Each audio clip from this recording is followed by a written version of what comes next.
जय श्री कृष्ण दोस्तों। आज मैं लेकर आई हूँ हरियाली तीज की कहानी। हिंदू धर्म में सावन माह के शुक्ल पक्ष की तृतीया तिथि के दिन हरियाली तीज का पर्व बड़े उत्साह से मनाया जाता है। इसे हरियाली तीज और हरतालिका तीज के नाम से भी जाना जाता है। वहीं इस साल ये व्रत 7 अगस्त को रखा जाएगा। इस दिन सुहागिन महिलाएं अपने पति की लंबी उम्र के लिए निर्जला व्रत रखती हैं। हरियाली तीज के दिन भगवान शिव और माँ पार्वती की विशेष रूप से पूजा अर्चना की जाती है। यह व्रत सुहागिन महिलाओं के अलावा कुंवारी लड़कियां भी अच्छे वर की प्राप्ति के लिए व्रत रखती हैं। इस दिन सभी महिलाएं 16 श्रृंगार करती हैं। हरियाली तीज के मौके पर हरे रंग का विशेष महत्व होता है। इस दिन सुहागिन महिलाएं हरी साड़ी, हरी कांच की चूड़ियां खासकर पहनती हैं। मान्यता है कि इस दिन पूजा करने के साथ साथ हरियाली तीज की कथा जरूर सुननी चाहिए, वरना व्रत सफल नहीं माना जाता है। इस व्रत कथा के बिना हरियाली तीज की पूजा अधूरी मानी जाती है, जिसके कारण विवाह में कई तरह के अड़चने आती हैं। हरियाली तीज की पौराणिक कथा के अनुसार एक बार की बात है जब भगवान शिव माँ पार्वती को उनके पूर्व जन्म के बारे में याद कराते हुए कहते हैं कि हे पार्वती, तुमने मुझे पति के रूप में पाने के लिए हिमालय पर कठिन तपस्या की थी। यहाँ तक कि तुमने अन्न और जल के साथ सर्दी, गर्मी, बरसात जैसे सभी ऋतुओं में बहुत कष्ट सहा है।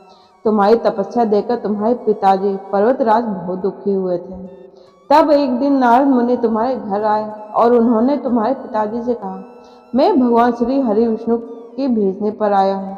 विष्णु जी आपकी पुत्री की तपस्या से बेहद प्रसन्न हैं और वह उनके साथ विवाह करना चाहते हैं।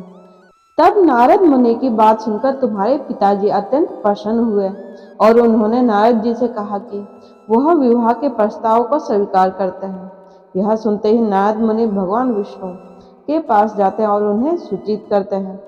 फिर भगवान शिव माता पार्वती से कहते हैं कि जब तुम्हारे पिताजी ने यह खबर तुम्हें सुनाई तो काफी दुख हुआ, क्योंकि तुम मुझे पति के रूप में स्वीकार कर चुके थे। इसके बाद तुमने अपने मन की पीड़ा अपनी सखी को सुनाई। तब तुम्हारी सखी ने एक घने जंगल में रहने का सुझाव दिया था। उसके बाद तुम बिना किसी को बताए वन में चली गई और जंगल में मुझे प्राप्त करने के लिए तुमने कड़ी तपस्या की। जब तुम्हारे अचानक लुप्त हो जाने की बात तुम्हारे पिताजी को पता चली तो वह बेहद चिंतित हुए थे।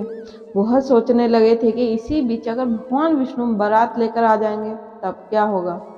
उसके बाद भगवान शिव माता पार्वती को आगे कहते हैं कि तुम्हारे पिताजी तुम्हें खोजते खोजते धरती पताल को एक कर दिया था, लेकिन तुम उन्हें नहीं मिली, क्योंकि तुम उस समय एक गुफा में रेत से शिवलिंग बनाकर मेरी आराधना में पूरी तरह से लीन थी। तब मैं तुम्हारी तपस्या से प्रसन्न होकर तुम्हें मनोकामना पूरी करने का वचन दिया था। तब इसी बीच तुम्हारे पिता ढूंढते हुए गुफा तक पहुंचे और फिर तुमने उन्हें अपनी पूरी बात बताई। तुमने बताया कि मैं अपना जीवन शिव को पति के रूप में प्राप्त करने के लिए तप में बिताया है और आखिर वह तपस्या सफल हो गई है। फिर तुमने अपने पिताजी से कहा कि मैं आपके साथ तभी चलूंगी जब आप मेरा विवाह शिव से करवाएंगे।